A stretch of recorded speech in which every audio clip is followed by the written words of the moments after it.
ये सब मिल गया सल्लल्लाहु मोहम्मद औज़ुबिल्लाहि मिनश्शैतानिर्रजीम बिस्मिल्लाहिर्रहमानिर्रहीम अल्हम्दुलिल्लाहि रब्बिल आलमीन अस्सलातु वस्सलामु अला अशरफिल अंबिया वल मुरसलीन। आज कौन सा दर्स है?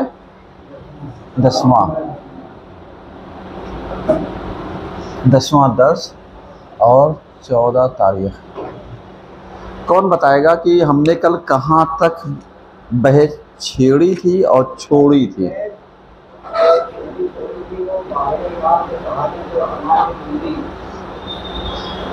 यानी एक सवाल हमने उठाया था। देखिए, हम फिर थोड़ा सा रिपीट करते हैं ताकि हमारे जहनों में वो बातें आ जाएं जो मुखालिफिन जो हैं तकलीद के, ये ऑब्जेक्शन उठाते हैं। इनका ऑब्जेक्शन समझिएगा कि ये बार बार कहते हैं कि ये जो आज के ज़माने के मुज्तहिदीन हैं, ये आज की पैदावार हैं, और जो हमारे इमाम ने अइम्मा ने अपने ज़माने के लिए इस्तेमाल किया है, या तो सफ़ारा का लफ्ज़ आया है, सफ़ीर का, या वकला वकील का। तो ये जो सफ़ीर अगर बनाया था तो सफ़ीर हर मुल्क का होता है एक, या किसी शख्स का अलैहिस्सलाम नुमाइंदा होता है। तो नुमाइंदे को अगर हम सफ़ीर भी मान लें तो ये चीज़ें फ़र्क करती हैं। मतलब जो चीज़ें, एक सफ़ीर का काम दूसरे मुल्क से रवाबित पैदा करना, उसके लिए आसानियाँ पैदा करना, गुफ्तगू के मराहिल को तय करना, यानी इसके असबाब को फ़राहम करना, ये सारी चीज़ें पाई जाती थी। तो क्या ऐसे ही हमारे इमामों ने भी ऐसा किया था? जैसे हमने बताया था कि बाज़ औक़ात यानी फ़र्क करता है, क्योंकि हम लोग जो हैं किताबों तक तो जाते नहीं हैं, और अगर कुछ बताया भी जाता है मिंबरों से तो बस उतना ही जितना ज़रूरत है। उसके उन बयानात के ऊपर रोशनी नहीं डाली जाती है जो कमियां हैं, खूबियां हैं, या जो कन्फ्यूज़न है, सही है, जो इंसान के डाउट हैं, इन चीज़ों को क्लियर नहीं किया जाता। जैसे हमने कल अपने इमाम के एक नायब का जिक्र किया था। कौन से नायब थे? उस्मान बिन सईद अमरी। सही है, उस्मान बिन सईद अमरी। अगर आप इस चीज़ को देखिएगा तो इन चीज़ों में यानी इनका ताल्लुक़ 10वें इमाम 11वें इमाम तक है, समझिएगा। अब जब 10वें इमाम ने इनको अपना नुमाइंदा बनाया और नुमाइंदा बना करके इनको यमन की तरफ भेजा। कहाँ? यमन की तरफ। और उसके बाद यमन वालों ने और दूसरे क़रिया वालों ने इमाम से यही अर्ज़ की कि मौला, यानी हमारा राब्ता आपसे कम हो सकता है, यानी कहाँ आप रह रहे हैं, कहाँ हम रह रहे हैं, और आपके ऊपर इतनी बंदिशें हैं, बाउंडेशन है, आपके ऊपर इतनी सख्तियां हैं, जासूस लगे हुए हैं। तो अगर आना जाना ज़्यादा असाब का हो जाएगा तो दिक्कत आपके लिए और आपके चाहने वालों की हो जाएगी। तो ऐसी कंडीशन में हमें क्या करना चाहिए? तो इमाम ने यही कहा कि देखो, ये जो उस्मान बिन सईद हैं, सही है, ये हमारे नज़दीक मोतबर हैं और अलैहिस्सलाम काबिले भरोसा हैं, और जो कुछ ये बयान करेंगे वो समझना तो मेरी तरफ से हुक्म होगा। ये तुम्हारे लिए हमारी तरफ से क्या है? वकील हैं। हमारी तरफ से ये क्या हैं? वकील हैं। अब हमने बताया था कि लफ्ज़ वकील का इस्तेमाल क्यों किया गया और लफ्ज़ मुस्तहिद का इस्तेमाल क्यों नहीं किया गया। तो वकील का मतलब यही था कि उस वक्त जो अइम्मा ने जो ज़िम्मेदारी दी थी वो यही दी थी कि आप ज़कात और खैरात वगैरह का माल, खुम्स वगैरह का माल जमा करके उसको ला करके अमानतदारी के साथ इमाम तक पहुंचा दीजिए। और इसी काम के लिए यानी इमाम ने इनको वकील मुअय्यन किया। कि भाई आप ये काम करिएगा। और उसके बाद जब लोगों ने मसले मसाइल की बात रखी तो कहा ये हमारी तरफ से तुम्हारे लिए क्या है, हुज्जत है। उसके बाद अगर आपके जहन में हो तो 10वें इमाम के इंतकाल के बाद लोगों ने यही कहा मौला अब मैं किसे वो करूँगा, तो फिर 11वें इमाम ने भी इन्हीं का नाम लिया। कहा क्योंकि इनका साबिक़ा अच्छा है, ये अपने ज़माने के अमीन रहे हैं, ये अपने ज़माने के मुअस्सक़ रहे हैं, ये अपने ज़माने के मोतमिद और मोतमद रहे हैं, यानी हम इन पे भरोसा भी करते हैं और ये हम पर भरोसा करते हैं। तो इस तरीके से यानी इमाम ने बताना चाहा। अब हम आपसे सवाल करते हैं कि अगर हम इनको वकील ना माने, इमाम का नायब ना माने, इमाम का सफ़ीर ना माने, सही है, तो अब खराबी क्या पेश आएगी?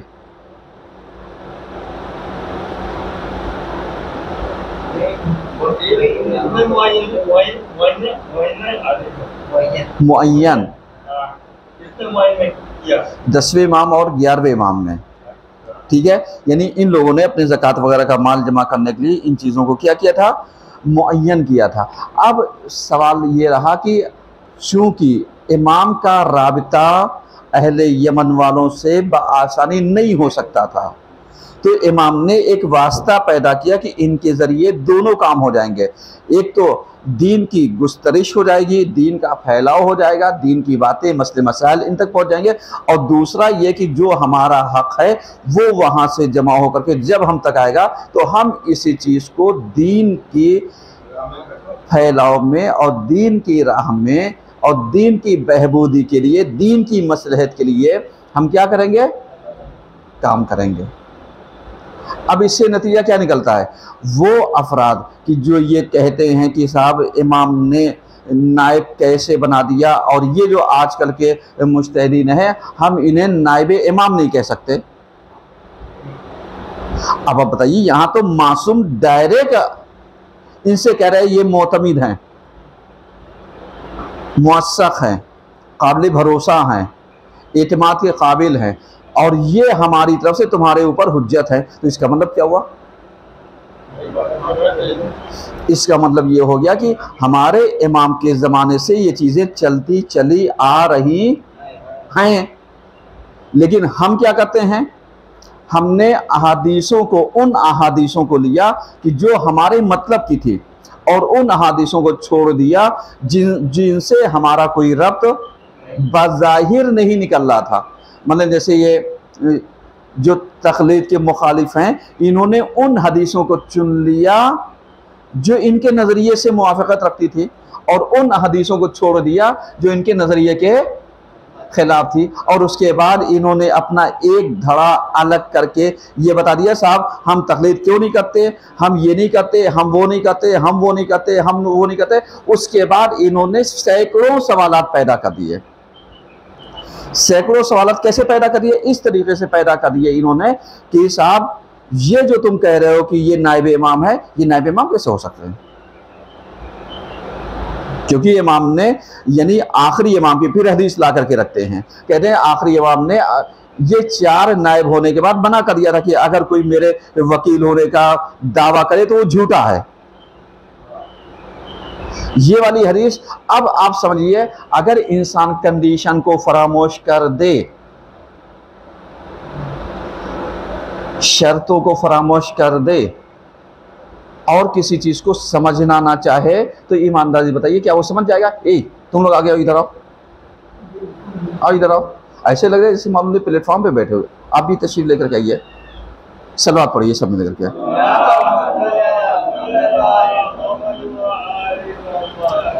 यानी समझ में आ रहा है, यानी ये चीज़ें कहाँ तक जाएंगी, ये चीज़ें वहाँ तक जाएंगी जहाँ पर हम इन चीज़ों को समझते नहीं। अब उसके बाद चूँकि हमारी आवाम में ना जागरूकता है, ना इस विषय में, ना इस सब्जेक्ट पर काम किया गया, और किसी ने यानी इसको बताने की भी कोशिश नहीं की। अब जो अवाम यानी खाली ज़हन हो, जो अवाम मार्फत की कमी रखती हो, जो अवाम अभी हलाल और हराम को सही तरीके से ना जानती हो, वो अवाम जो ज़रूरियत अव्वलिया जो है दीन की, जिसे हम ये कह रहे हैं कि शुरुआती चीज़ें इतना तो लाजमा है ही है, उसे ना आता हो, वो इंसान की जिसे सही से गुस्ल, वज़ू, तयम्मुम करना ना आता हो, वो इंसान जिसे सही से अज़ान, अक़ामत, नमाज के अहकाम, शक्कियात इला आखिर और दूसरे, अब उससे आप आकर के तौक़ीफ़ ग़ैबत की बात कीजिए, उससे मालूम दिया तौक़ीफ़ विलायत की बात कीजिए, अब उससे बात कीजिए वकला की बात कीजिए, सुफ़रा की बात कीजिए, नाइबीन की, उसे क्या समझ में आएगा? समझ में आ रहा है भाई? ये बहसें बड़े स्तर की हैं कि जहां पर यानी इसके समझने के लिए हमें जानवे अदब तय करना पड़ेगा। अभी आप देखिए, जैसे 10 जलसे हो गए हैं, 10 जलसे में अभी तक हम इसको क्लियर नहीं कर पाए कि तकलीद क्यों जरूरी है। आप समझ रहे हैं? और इंसान चाहता है बस 2 लफ्ज़ में बता दो तकलीद क्या है। ये 2 लफ्ज़ में तकलीद क्या पता चलेगी तुम्हें? क्योंकि तकलीद को तुम इतनी आसानी से ना समझ सकते हो, ना समझाया जा सकता है। क्यों? अब यहाँ पर दुश्मन जो है, इसके मुखालिफिन, वो क्या करते हैं, वो इसी मौक़ियत का कि हम जब मसले के से आगाही नहीं रखते हैं या हमें मसले के बारे में जानकारी नहीं है, तो अब सामने वाले ने एक सवाल पुटअप किया और उसके बाद जब आपसे कहा, आप बगले झाँकने लगे। अब आपके जो दोस्त अहबाब थे, आपने उनसे पूछा, उन्होंने उनसे पूछा, अब मालूम दिया सवाल करने वाला एक आदमी था, बहकने वालों की पूरी टीम तैयार है।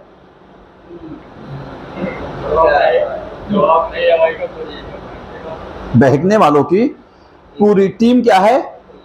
तैयार है। अब जब बहकने वालों की पूरी टीम तैयार है, अब जिनसे सवाल हुआ था इनसे पूछो आकर के, तुमने आलिम से सवाल किया?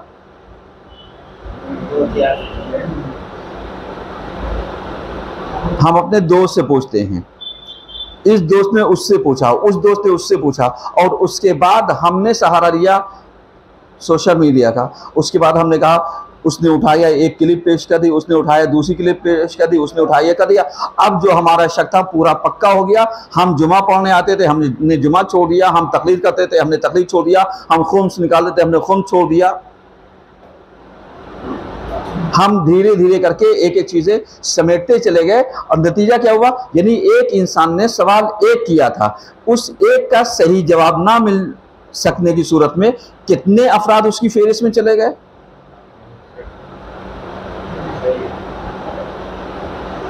और उसके बाद आप ताज्जुब कीजिएगा, हमारे पास कुछ क्लिपें ऐसी आई हैं कि जिसमें यही कहा गया कि साहब आप क्या जानते हैं, इस मैटर में बड़े बड़े अमामे वालों को हमने माफ़ी मांगते हाथ जोड़ते, उसके बाद वो क्लिप मौजूद है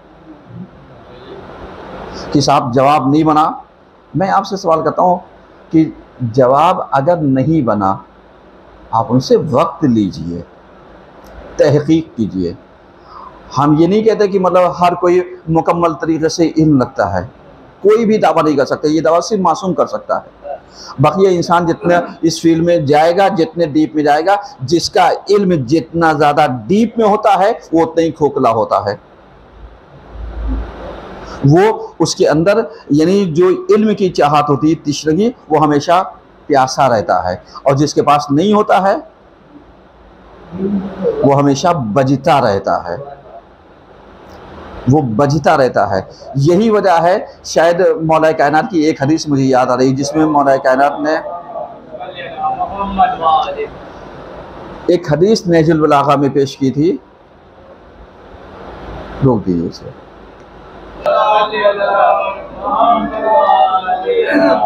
तो जो हम हदीस सुना रहे थे मौला की, वो क्या है कि मतलब जिसमें ये कहा गया है कि मनहुमाने ला यशबआन तालिबुद दुनिया व तालिब इल्म, यानी इमाम कहते हैं 2 ऐसे भूखे हैं जो कभी सैर नहीं हो सकते, यानी 2 ऐसे भूखे हैं जो कभी सैर नहीं हो सकते।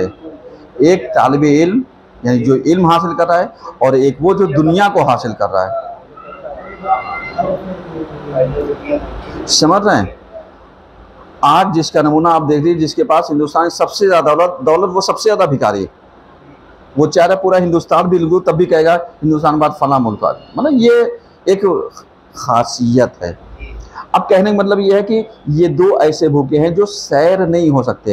यानी अगर हमने ज़ानुए अदब तय किया इल्म हासिल करने के लिए, तो जितना डीप में जाएंगे और हमारी चाह बढ़ती जाएगी कि इसके बाद क्या हुआ, इसके बाद क्या हुआ, इसके बाद क्या हुआ। अब जैसे यानी यहाँ पर जो वाक़या उस्मान बिन सईद, किसका सुना रहे थे?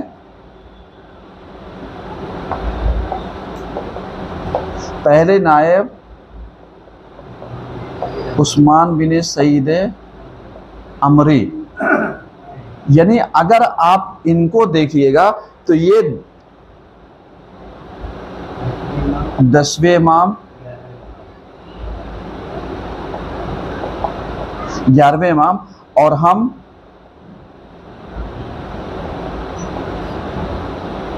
यानी अगर देखा जाए तो इनको कई इमाम का ज़माना मिला। अब ज़रा सा एक रिवायत देखिएगा। एक रिवायत इसमें यह है कि अहमद इब्ने इसहाक़ कुम्मी, समझिएगा, अहमद इब्ने इसहाक़ कुम्मी की ये एक रिवायत बयान करते हैं। ये एक रिवायत क्या बयान करते हैं? कहते हैं कि मैं एक रोज़ इमाम अली नक़ी अलैहिस्सलाम की खिदमत में हाजिर हुआ।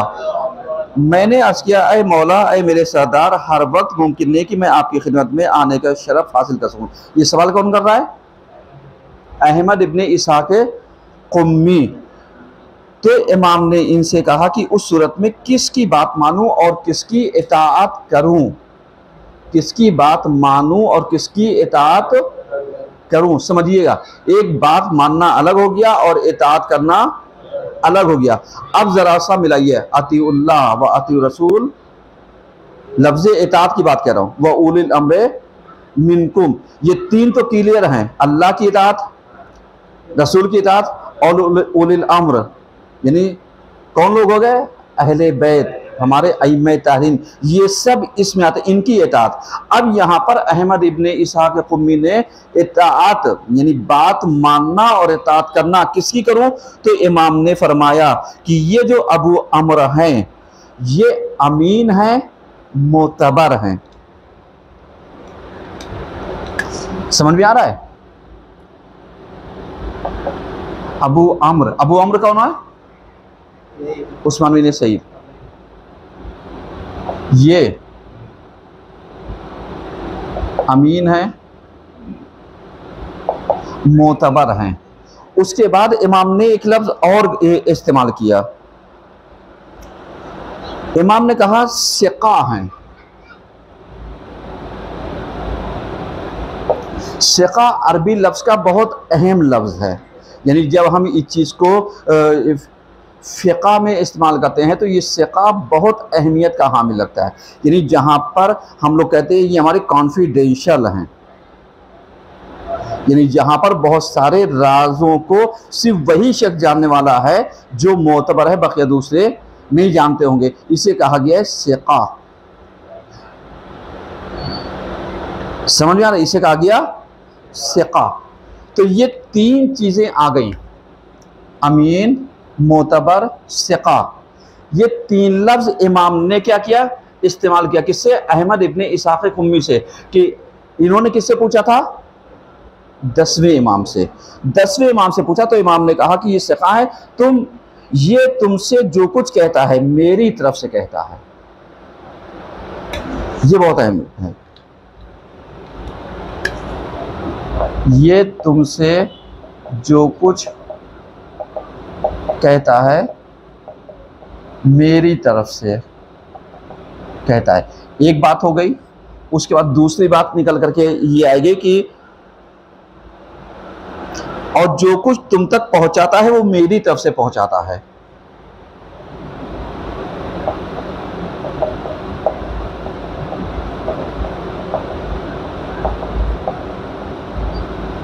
मेरी तरफ से। अब आप बताइए, इमाम ने यानी 10वें इमाम ने अपने एक नायब के लिए कितने लफ्ज़ का इस्तेमाल किया? अमीन किसे कहते हैं? अब आप कहिए साहब ये अमीन तो कुफ्फार जो है पैगंबर को कहते थे ये सादिक हैं और अमीन हैं। अमीन का मतलब अमानतदार। आज के अमानत, एक मैं मिसाल लेता हूं, अमानत का मतलब क्या होता है? कोई एक एक्सप्लेन करे हमें।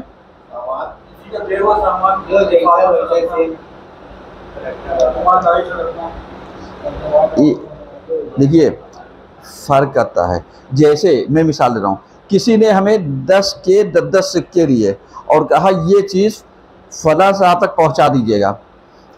अब वो सिक्के हमने रख लिए और उसी सिक्के का पैसा अगर हमने नोट पहुंचाया तो मैंने अमानतदारी की? बताइए जरा सा।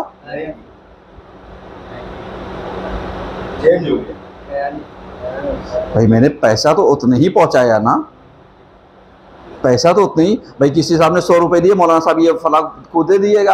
आप नहीं, यही चीज समझने की है कि अमानत का मतलब ये हो गया कि जो चीज जैसी मिली थी उसको वैसे पहुंचा देना। इसका मतलब क्या हुआ? इसका मतलब ये हो गया कि जो सिक्के हमें दिए थे वही सिक्के हमें इमाम की खिदमत में पहुंचाएंगे, ना ये कि हम उसको अपने मसहब में ले लें, पैसा मिला करके बकिया पहुंचा दें। अगर ये काम कर लिया तो अमानत में खयानत होगी। अब जरा सा इनके बारे में इमाम ने क्या कहा? अबू अमर ये अमीन है, यानी जो लफ्ज भी ये कहेंगे तुम्हें बताएंगे, तो जो मुझसे सुना होगा वैसे ही कहेंगे, उलट फेर नहीं होगी। उसके बाद इमाम ने दूसरा लफ्ज कहा मोतबर है।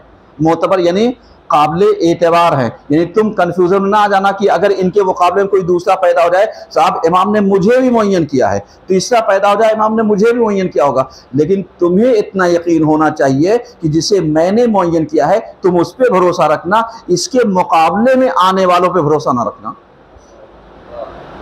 हम क्या करते हैं? मौलवी के मुकाबले में मौलवी, जाकिर के मुकाबले में जाकिर, शोरा के मुकाबले में शोरा, और उलमा के मुकाबले में उलमा, मुज्तहिद के मुकाबले में मुज्तहिद ला करके रख देते हैं ताकि हम इनको लड़ाएं।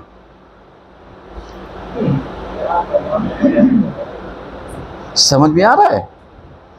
जबकि हम ये भूल गए कि इमाम का नायब कौन है, जिम्मेदार कौन है। लेकिन हमने क्या किया? हमने यानी उसके मुकाबले में ला करके रख दिया। आज आप बता दिए समाज इसी में बर्बाद हो रहा है, नहीं हो रहा है? हो रहा है। लेकिन इमाम ने क्या कहा ये जो अबू अमर है ये अमीन भी है, मोतबर भी हैं। यानी अब अबू अमर की जगह कोई दूसरा फर्द आ जाए या इनका बेटा आ जाए, जब तक कि हम मुअय्यन नहीं करेंगे, या इनका कोई रिश्तेदार आ जाए, तब भी वो हमारी तरफ से तुम्हारे लिए हुज्जत नहीं होगा। हुज्जत कौन होगा? ये। अब उसके बाद तीसरी ताकीद इमाम ने क्या कही? इमाम ने ये कहा ये सिक़ा हैं, यानी ये कॉन्फिडेंशियल हैं हमारी, यानी बहुत सारी बातें हो सकता है तुम तक ना बताएं, ये राजदार हैं, हमारे राजदार हैं। 3 बातें हो गई। अब उसके बाद चौथी बात है, ये तुमसे जो कुछ कहता है मेरी तरफ से कहता है, यानी इसमें इसका अपना कोई रोल नहीं है। एक, उसके बाद जो कुछ तुम तक पहुंचाया जाता है वो मेरी तरफ से है। यानी एक ही बात को 2 तरीके से यानी इमाम ने इस चीज को पेश किया है। अब जब इमाम ने इस चीज को पेश किया है तो अब उसके बाद आप जरा सा अंदाजा लगाइए कि जब 10वें इमाम का इंतकाल हुआ तो लोगों ने 11वें इमाम से पूछा, 11वें इमाम से पूछा मौला अब मैं किसकी तरफ जाऊंगा? कहा ये इन्हीं की तरफ। और ये इतने मोतबर थे कि हमारे 11वें इमाम के इंतकाल के बाद ये शख्स जो था हमारे इमाम की तजहीज़ व तकफीन में, यानी जो उसके असबाब फराहम करने थे उसमें हिस्सेदार था। अब ज़रा सा एक वो कीजिए, मैं ये नहीं कहता कि इमाम के नहलाने धुलाने और कफनाने में था, लेकिन जो ज़रूरियात मुहैया करना था उसमें था, ये रिवायतों में पाया जाता है। जबकि यह है कि मासूम का बदन मासूम के अलावा गैर मासूम नहीं देख सकता है, मासूम को ही इंसान गुस्ल देगा, कफन पहनाएगा। लेकिन इनका रुतबा कितना था कि ये मासूम के साथ साथ लगे हुए थे, ये मासूम के साथ साथ क्या थे? लगे हुए थे। अब आप बताइए कि अगर किसी का रुतबा इतना बुलंद हो और इतना पहुंचा हुआ इंसान हो और उसी की जगह पर हम ला करके एक शोशा छोड़ दें, साहब हम तो इनको नहीं मानते इसलिए कि हमने इनको देखा है, ये तो बनी अब्बास के भी खलीफाओं के यहाँ जाकर के मिल लेते थे। अल अयाज बिल्ला, एक बात मैं कह रहा हूं, तो क्या ऐसा मुमकिन था? नहीं। अब उसके बाद देखिए अल्लामा मजलिसी की एक रिवायत पढ़ता हूं ताकि आप इस चीज को समझिएगा। अल्लामा मजलिसी बिहार में लिखते हैं कि शिया मुअस्सिकीन की एक जमात, सही है, यानी जो शिया काबिले भरोसा थे, हर एक नहीं। जैसे आपने देखा होगा कि हमारे इलाके में सारे शिया हैं, लेकिन आपके भरोसेमंद कई लोग हैं? शायद एक हो, दो हो, शायद ना हो। भाई भरोसेमंद होना मुमकिन है, हो इंसान मुमकिन है ना हो, लेकिन कहने के लिए शिया तो सभी है ना। अब यहाँ पर कहते हैं, ये लिखते हैं कि इमाम के सामने शियों की एक मोतबर तरीन जमात आई और रवायत की कि अहले यमन की एक जमात इमाम हसन नस्करी की खिदमत में शरफयाब हुई। वो लोग इमाम के लिए अमान लेकर के आए। बस इमाम ने फरमाया, अरे उस्मान, तू यकीनन माल खुदा का अमीन है और वकील है, जा और जो माल ये अहले यमन लाए हैं उसे वसूल कर। अहले यमन ने अर्ज किया, मौला खुदा की कसम, उस्मान आपके बरगुज़ीदा शियों में से। बरगुज़ीदा यानी चुने हुए, सेलेक्टेड। अब आज हमारे यहाँ सबसे बड़ी खराबी यही होती है कि जो भी दीन के कोई काम करने के लिए आगे आता है, हम उसी में सबसे ज्यादा उंगल पेश कर देते हैं। भाई अगर कोई इंसान किसी जिम्मेदारी को उठाने के लिए तैयार होता है और अगर कोई इंसान उसको मुअय्यन करता है, तो आज के ज़माने में कोई मासूम तो है नहीं, लेकिन कोई ना कोई क्वालिटी तो पाई जाती होगी। 100% तो नहीं कहा जा सकता ना, लेकिन ना अहलों में अगर कोई अहल मिल जाए, ना लायकों में अगर कोई लायक मिल जाए, ना शाइस्ता में अगर कोई शाइस्ता मिल जाए, और अगर धोखेबाजों में कोई भरोसेमंद मिल जाए, तो ये बहुत बड़ी चीज है। तो अब हमें ऐसे अफरादों की क्या करनी चाहिए? कादर। ना ये कि हम कहें ये तो हमारी में से है, ये तो हमारे खानदान के, ये तो हमारे रिश्तेदार है। नहीं, हो सकता है तुम भरोसेमंद ना हो, सामने वाला भरोसेमंद हो। तो अब इस तरीके से यानी इमाम ने इसे क्या कहा कि जाओ माल जमा कर लो। अब आप बताइए, जब अहले यमन माल लेकर के आए थे तो इमाम ने अपने हाथ से क्यों नहीं ले लिया? मेरा सवाल है आपसे। कभी कभी जी इन्हीं के हवाले। अब आप जरा सा समझिए कंडीशन, क्योंकि टाइम तकरीबन हो रहा है, एक आधे मिनट शायद बचा है, सही है। कंडीशन अब आप जरा सा समझिए। कंडीशन ये है, कभी कभी ऐसा था कि अइम्मा के पास जासूसीन जो होते थे